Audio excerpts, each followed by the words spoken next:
A paz do Senhor Jesus, estamos iniciando mais um Instantes Finais, a sua aula de profecia bíblica no seu lar.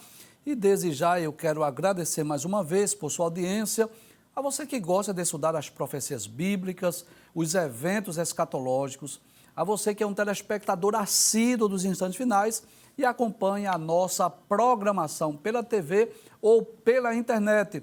Que Deus te abençoe. Que as bênçãos de Deus continuem sendo derramadas sobre a sua vida, sobre a sua família. Seja muito bem-vindo aos Instantes Finais. Eu espero que você esteja gostando do programa e que não só os Instantes Finais, mas toda a programação esteja sendo uma bênção para a sua vida, né? Se você já é cristão, se você já é evangélico, o nosso desejo é que você possa crescer espiritualmente, que você seja edificado através do estudo das profecias bíblicas, dos eventos escatológicos.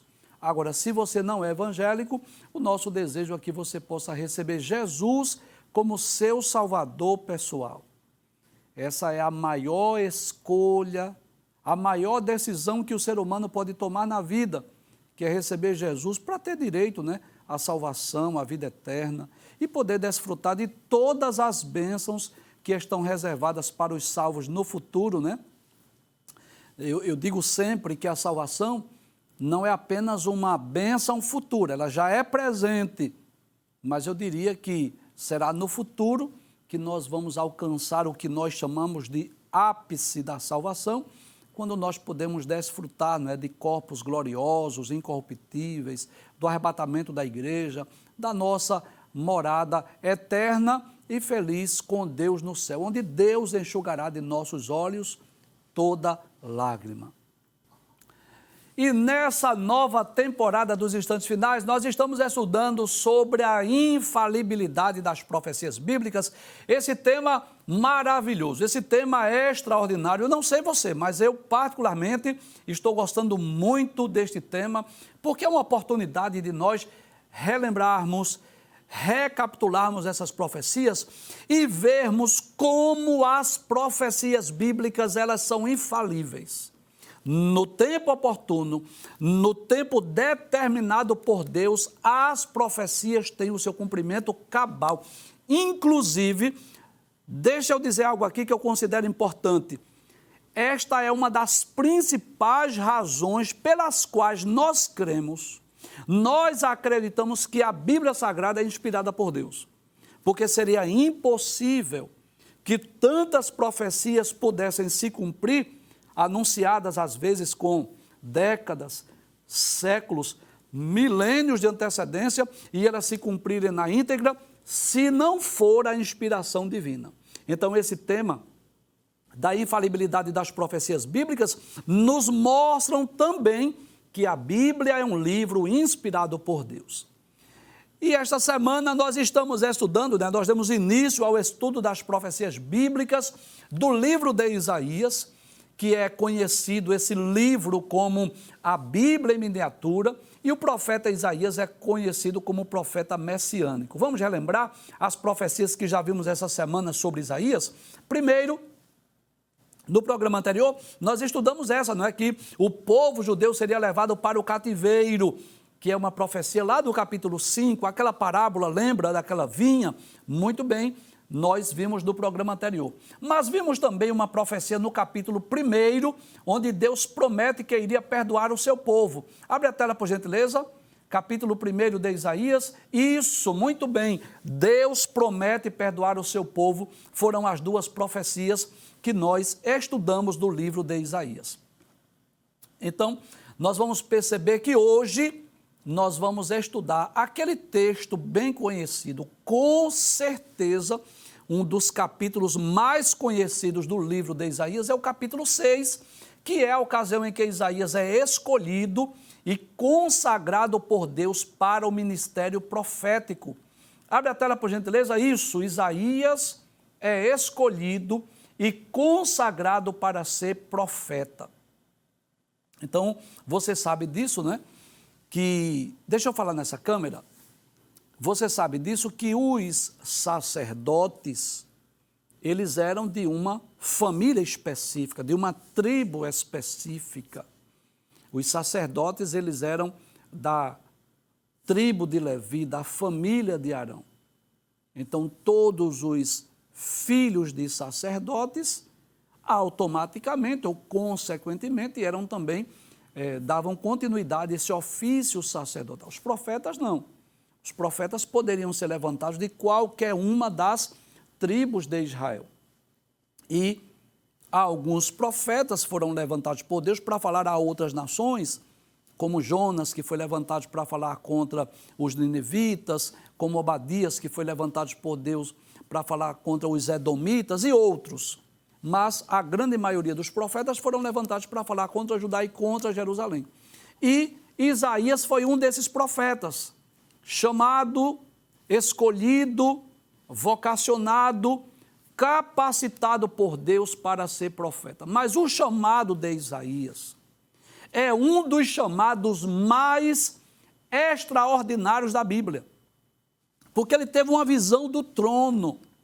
Posso dizer assim, ele teve uma visão de Deus assentado no trono, e isso com certeza foi uma experiência muito marcante na vida dos profetas. Eu posso até dizer que Isaías teve uma visão semelhante à de João no capítulo 4 do Apocalipse.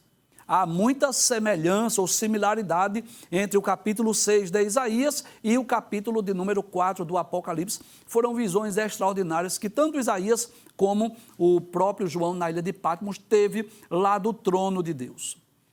Abre a tela, por gentileza, vejamos o que diz a palavra de Deus. No ano em que morreu o rei Uzias, eu vi ao Senhor assentado sobre um alto e sublime trono. Bem, primeiramente eu gostaria de lembrar aqui que é muito comum as pessoas, às vezes, dizerem assim: primeiro Uzias morreu, Uzias tem que morrer. Eu não sei qual é o Uzias da sua vida que tem que morrer. Tem muita gente falando isso. Mas hoje nós vamos parar, para refletir, para analisar por que o texto descreve isso. No ano em que morreu o rei Uzias. Quem foi o rei Uzias? Precisamos entender isso. Então Uzias, ele foi filho do rei Amazias e foi um dos bons reis de Judá, que reinou entre os anos 792 a 740 a.C., mais ou menos por 50 anos. O seu nome significa Jeová é a minha força, ou força de Jeová. E a história de Uzias, eu faço questão de ler aqui um pouco da história de Uzias, para a gente entender o contexto, né? Para a gente entender por que é que Isaías conta essa experiência e diz que foi no mesmo ano que morreu o rei Uzias. Primeiro, eu gostaria de lembrar que isso é uma forma de situar a sua chamada, o seu vocacionamento para o ministério profético no tempo. Então, como não havia a contagem de tempo como hoje nos tempos modernos, né? Deixa eu dar um exemplo aqui. Às vezes alguém que é consagrado, por exemplo, a um presbítero, a evangelista, o pastor, aí ele coloca ali a data. Eu fui consagrado, por exemplo, a presbítero no dia tal, a evangelista no dia tal e a pastor no dia tal. Isso é comum, porque tem como se fazer uma cronologia hoje. Nos tempos bíblicos, isso era mais difícil, não era tão simples assim. Então, quando Isaías diz que no ano em que morreu o rei Uzias eu vi ao Senhor, na verdade ele estava situando, ele estava como que dizendo historicamente a época que ele foi chamado para o ministério profético. Mas vamos falar um pouco de Uzias para nós entendermos qual a relação da morte de Uzias com o trono de Deus. Há algo muito importante para nós entendermos aqui. Então não é que Uzias teve que morrer para Isaías ser chamado para profeta. Não. Isaías poderia ser chamado quando Uzias ainda estava vivo. O comissionamento de Isaías para o ministério profético não dependia de Uzias estar vivo ou morto. Mas há algo que Deus quer nos ensinar, porque nada na Bíblia é obra do acaso. Então vamos estudar quem foi o rei Uzias. Primeiro, eu quero fazer uma comparação aqui de Uzias com o rei Joás. Uzias foi um daqueles reis que começou muito bem, mas não perseverou em servir ao Senhor com fidelidade. Existem três ou quatro grupos de reis na Bíblia. Existem aqueles que começaram maus e terminaram maus, nunca se arrependeram do seu pecado. Existem aqueles que começaram maus, mas depois melhoraram seus caminhos. Existem aqueles que começaram bons e continuaram bons até o final. E existem aqueles como Uzias e como Joás, que começaram bem e terminaram mal o seu reinado. Deixa eu falar um pouco de Uzias para a gente entender o porquê dessa profecia. Por que é que, na ocasião da morte de Uzias, que Isaías vê o trono de Deus? Que coisa interessante! Capítulo 26 do segundo livro das Crônicas, versículos 3 a 5, diz assim: Era Uzias da idade de 16 anos, quando começou a reinar, e 55 anos reinou em Jerusalém. E era o nome da sua mãe Jecolias de Jerusalém. E fez o que era reto aos olhos do Senhor. Veja que coisa interessante. Começou bem o seu reinado. Ele fez o que era reto aos olhos do Senhor, conforme tudo que fizera Amazias, seu pai. Porque deu-se a buscar a Deus nos dias de Zacarias, sábio nas visões de Deus, e nos dias em que buscou o Senhor, Deus o fez prosperar. Que coisa interessante! Eu vou ler mais uma vez. Diz assim: nos dias em que buscou o Senhor, Deus os fez prosperar. Prosperou. Enquanto Uzias buscou a Deus, Deus abençoou. Deus o fez prosperar. E o reinado de Uzias foi muito próspero. Não foi igual ao de Salomão, não foi. Mas foi muito próspero. Muitas coisas boas ocorreram. Vou ler aqui alguns versículos. Por exemplo, no versículo 6, diz que ele saiu e guerreou contra os filisteus. No versículo 7 diz: e Deus o ajudou contra os filisteus. Então veja, ele buscou a Deus, Deus abençoou, fez ele prosperar. Ganhou a batalha contra os filisteus. No versículo de número 9 e 10, mostra Uzias como um grande construtor. Veja, diz assim: também Uzias edificou torres em Jerusalém. Versículo 10, também edificou torres no deserto e cavou muitos poços.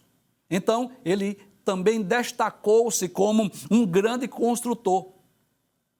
O reinado de Uzias foi destacado por muita prosperidade. O versículo 10 diz assim: porque tinha muito gado, tanto nos vales como nas campinas, lavradores, vinhateiros, nos montes e nos campos férteis, porque era amigo da agricultura. Olha aí, que coisa extraordinária.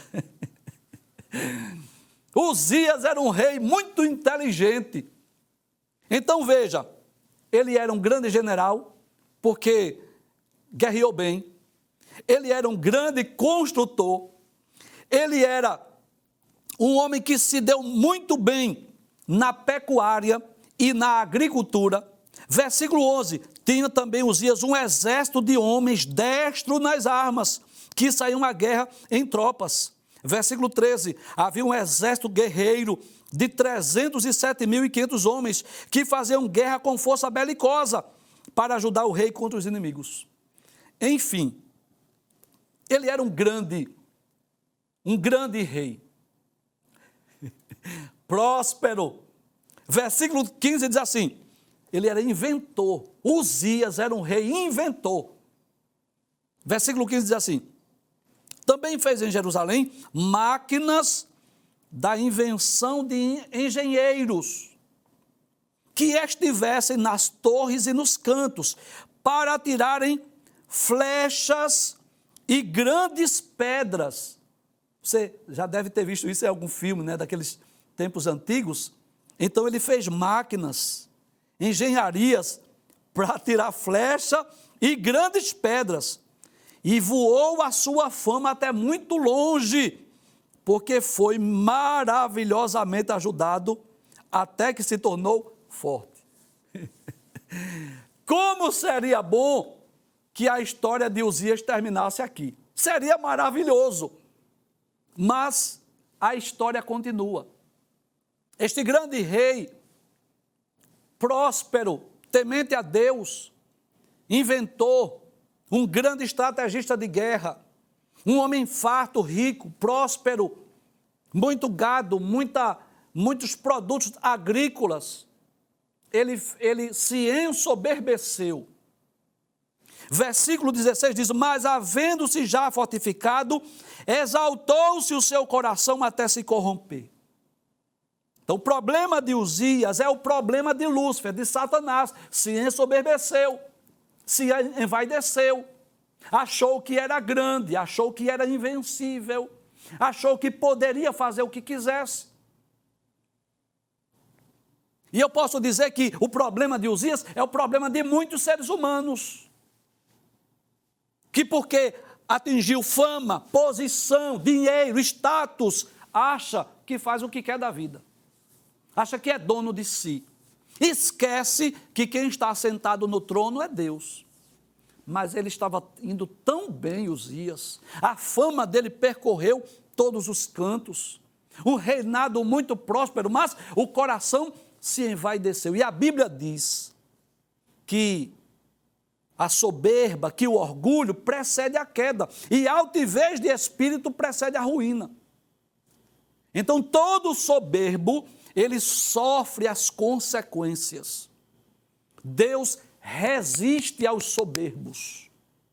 Todo soberbo, todo orgulhoso, ele torna-se inimigo de Deus. Deus não abençoa o soberbo, aquele que se ensoberbece. Deus não abençoa. Porque a Bíblia diz que Deus resiste aos soberbos, mas dá graça aos humildes. E depois que cresceu a fama, o que é que faz Uzias? Ele exaltou-se o seu coração até se corromper e transgrediu contra o Senhor seu Deus. Sabe o que foi que Uzias fez? Entrou no templo do Senhor para queimar incenso. Ora, mas queimar incenso não era a função do sacerdote? Era, mas ele quis queimar incenso. Ele quis fazer uma função que não era sua. Você lembra de Saul?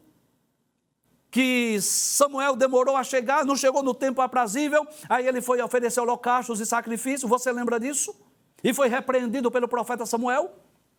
Versículo 17, porque o sacerdote Azarias entrou após ele com 80 sacerdotes do Senhor. Entraram 81 sacerdotes e resistiram ao rei Uzias e lhe disseram, olha, 81 sacerdotes dizendo assim, Uzias, a ti não compete queimar incenso perante o Senhor, mas aos sacerdotes, filhos de Arão, que são consagrados para queimar incenso. Sai do santuário, Uzias. Tu és rei, mas tu não és sacerdote, Uzias. Sai do santuário, sai do templo, sai da casa de Deus. Essa função é nossa, diziam os 81 sacerdotes. E não será isso para a honra tua da parte do Senhor Deus. E o que Uzias faz? Em vez de dar ouvido aos sacerdotes, dizer, realmente é verdade, Senhor, me perdoa, pequei, essa função não é minha. Então Uzias se indignou e tinha um incensário na sua mão para queimar incenso. Você sabe, né?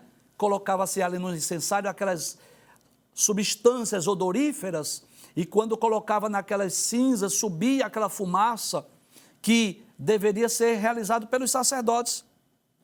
Indignando-se, pois, contra os sacerdotes, a lepra lhe saiu à testa perante os sacerdotes na casa do Senhor, junto ao altar de incenso. Deus feriu, Deus castigou, o juízo foi imediato, Deus mandou agora uma lepra.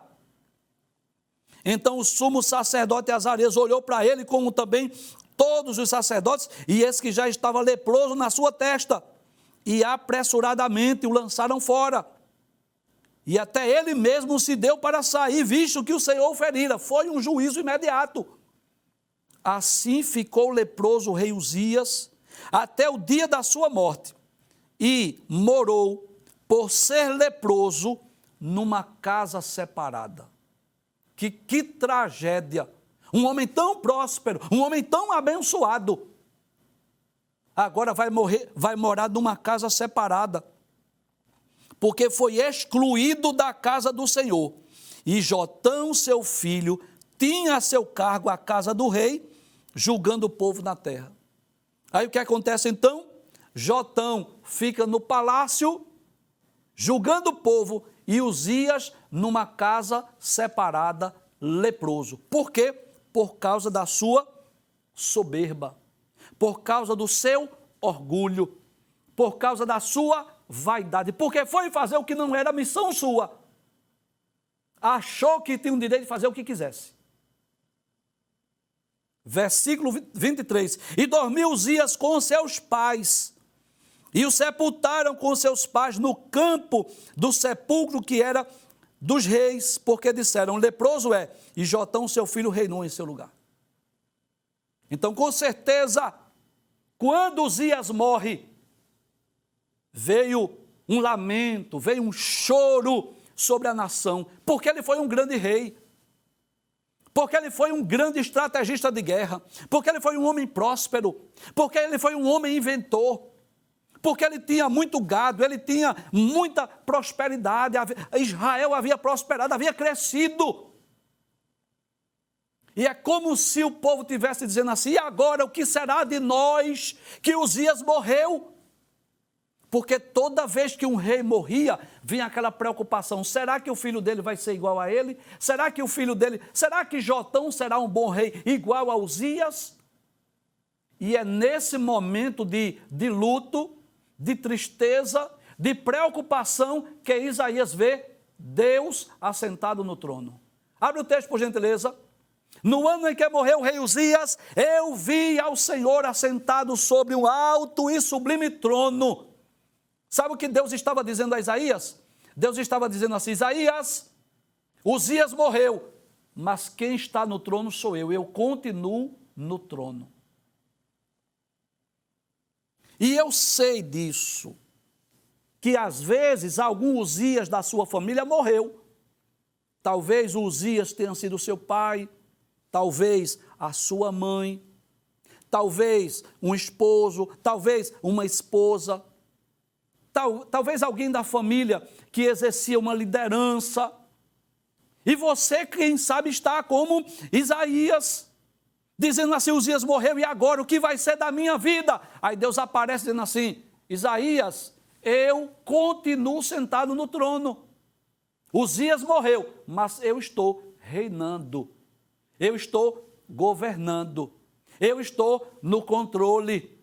Eu sou soberano. O que Deus estava dizendo a Isaías, você não tem motivo para temer, porque eu continuo assentado no trono. Abre a tela, por gentileza, mais uma vez. E o seu séquito encheu o templo, não é aquela fumaça, aquela glória, aquele brilho. Passe o texto, por gentileza. Versículo 2. E os serafins. O que são os serafins? Aqueles seres angelicais que aparecem unicamente no capítulo 6 de Isaías. São os seres adoradores que estão ao redor do trono de Deus. Cada um deles tinha 6 asas. Com 2 cobriu o rosto num sinal de reverência, com 2 cobriu os pés e com 2 voavam. 6 asas dos serafins. São os únicos seres na Bíblia que aparecem com 6 asas, são os serafins. E só aparecem no capítulo 6. São seres exclusivamente adoradores. A palavra serafim significa ardentes ou brilhantes, diferente de anjos, de arcanjos ou de querubins, que são mencionados várias vezes na Bíblia. Os serafins só aparecem no capítulo 6. Isaías tem aquela visão do trono e viu os serafins ao redor do trono com 6 asas. 2 voavam, com 2 cobriu o rosto e com 2 cobriu os pés. Passe o texto, por gentileza. Aí diz assim, e clamavam uns para os outros, dizendo, Santo, Santo, Santo é o Senhor dos exércitos, toda a terra está cheia da sua glória. Eles estavam enaltecendo, engrandecendo, glorificando a Deus. Deus estava sentado no trono e os serafins dizendo: Santo, Santo, Santo é o Senhor dos exércitos, toda a terra está cheia da sua glória.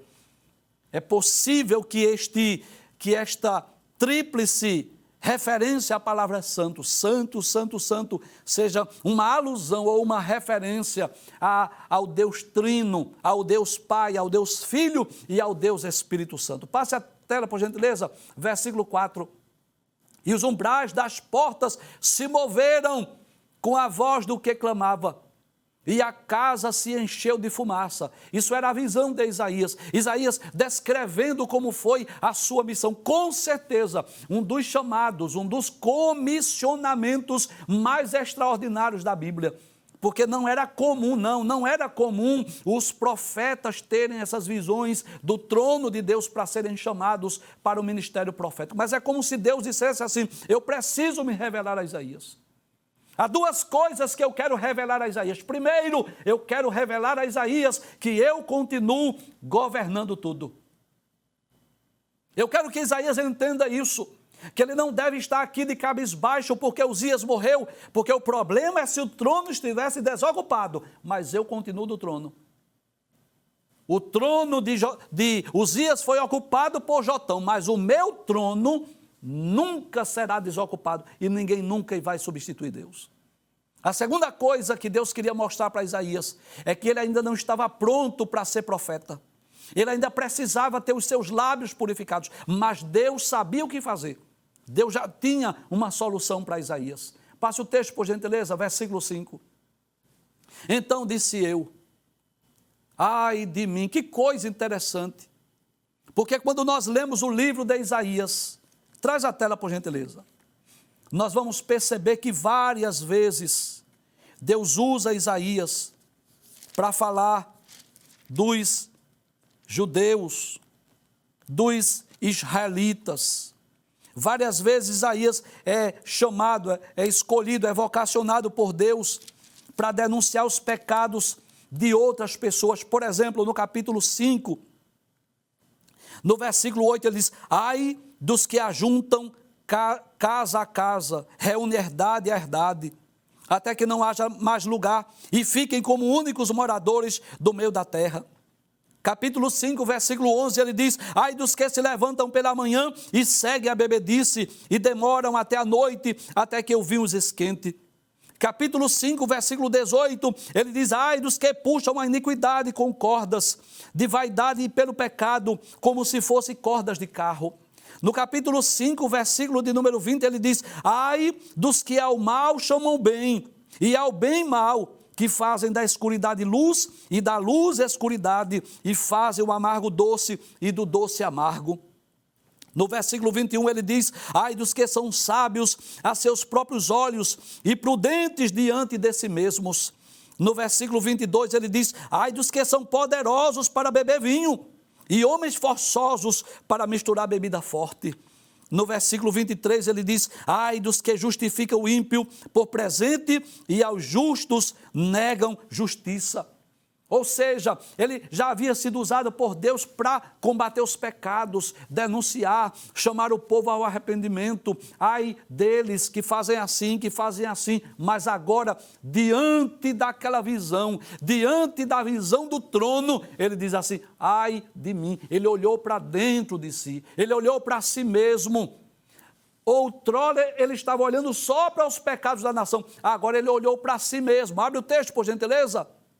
Então disse eu: ai de mim, eu vou perecendo, porque eu sou um homem de lábios impuros, e habito no meio de um povo de impuros lábios. É como se Isaías estivesse dizendo assim: eu não tenho capacidade para ser profeta, eu não tenho condições de pregar, de anunciar a palavra de Deus. Existe impureza nos meus lábios, e tem mais uma coisa: eu sou um homem de lábios impuros, e habito no meio de um povo de impuros lábios, diferente de Moisés, que não achou que tinha os lábios impuros, mas achou que não era eloquente. Diferente de Jeremias, que não se achou que tinha lábios impuros, mas achou que era uma criança.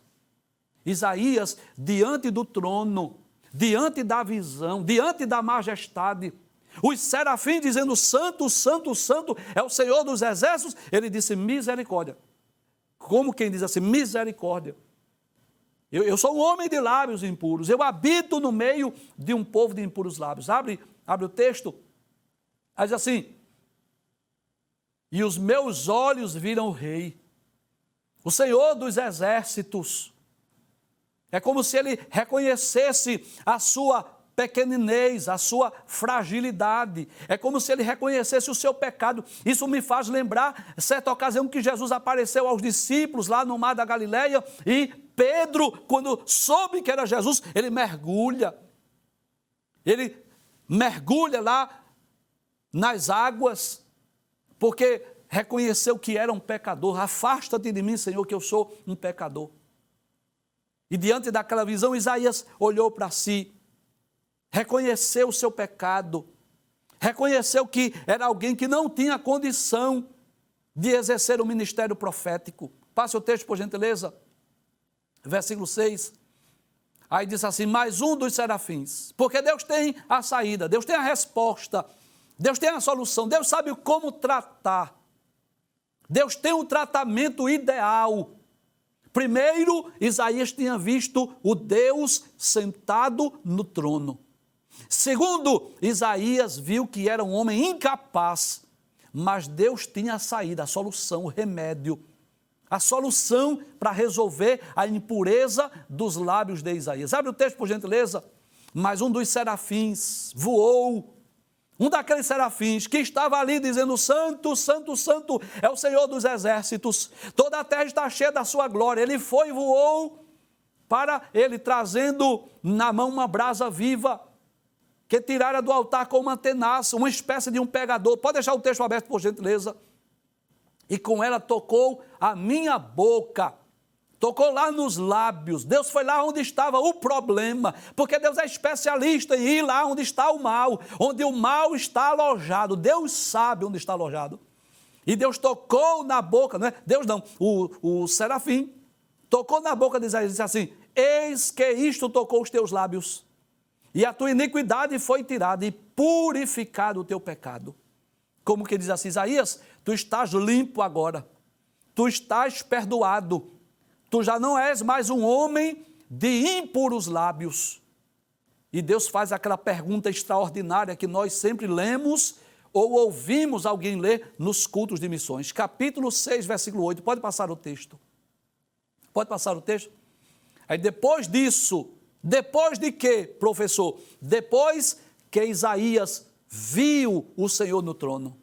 Depois que Isaías ouviu os serafins dizendo que Deus é santo. Depois que Isaías viu que era pecador, que não tinha condição de ser um profeta. Depois que Isaías viu quando um serafim pegou uma brasa, tocou nos seus lábios e purificou o seu pecado. Depois de tudo isso, ele ouviu uma pergunta. E que pergunta foi essa? Abre o texto, por gentileza. Diz assim, eu ouvi a voz do Senhor que me dizia, a quem enviarei e quem há de ir por nós? Que coisa interessante. Deus se utilizando de pessoas, de seres humanos. Traz a tela, por favor. Pode trazer a tela.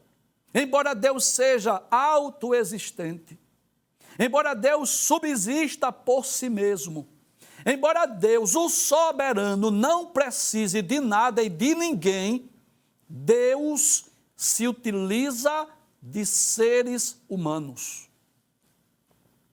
Desde que Deus criou o homem, nunca mais Deus trabalhou só.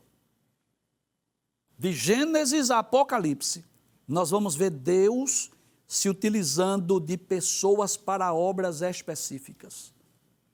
Se utilizou de Adão para arar a terra e cuidar do jardim, se utilizou de Noé para fazer a arca, se utilizou de Abraão para ser o pai de uma multidão de nações, se utilizou de José do Egito para ser o governador e para preservar a família de Israel lá no Egito, se utilizou de Moisés para falar com Faraó, se utilizou de Bezalel e Aholiabe para fazer os utensílios do tabernáculo, se utilizou de Elias, de Eliseu, Jeremias e muitos outros como profetas, se utilizou da família de Arão e seus filhos para o sacerdócio, se utilizou de Saul, Davi, Salomão e muitos outros para serem reis. No Novo Testamento se utilizou de Pedro, Paulo e outros para serem apóstolos.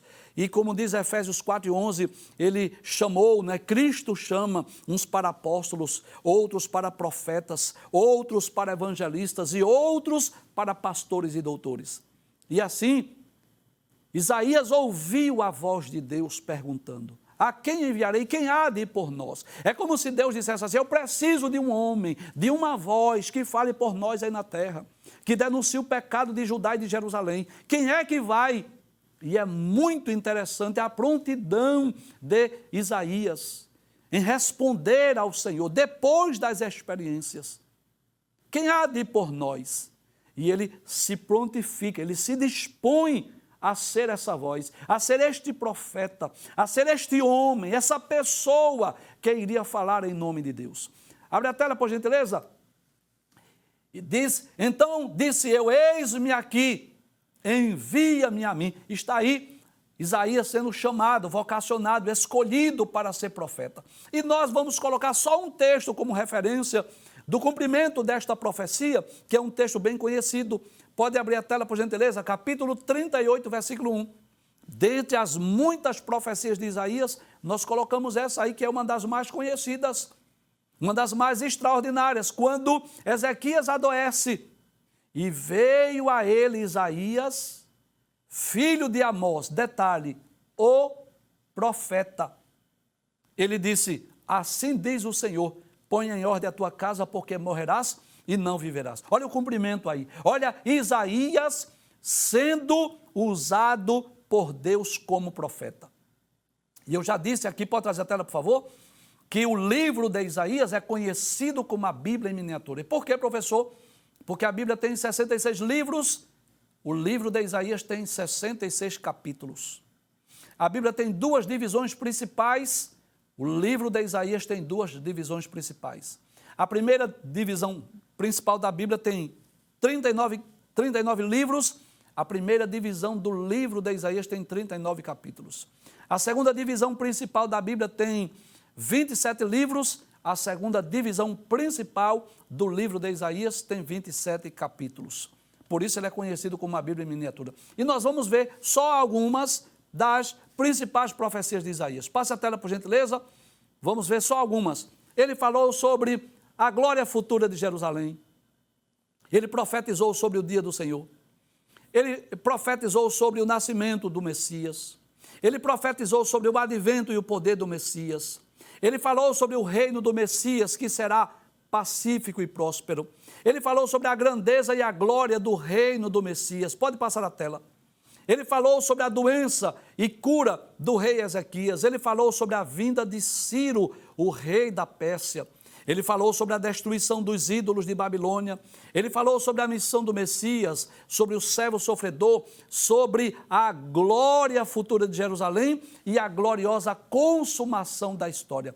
Estas são algumas das muitas profecias de Isaías. Este grande homem de Deus, que teve o privilégio de ser chamado para o ministério profético, e não só isso, de ter um comissionamento extraordinário, onde ele pôde ver, na ocasião da morte de Uzias, que Uzias morreu, mas Deus continua sentado no trono.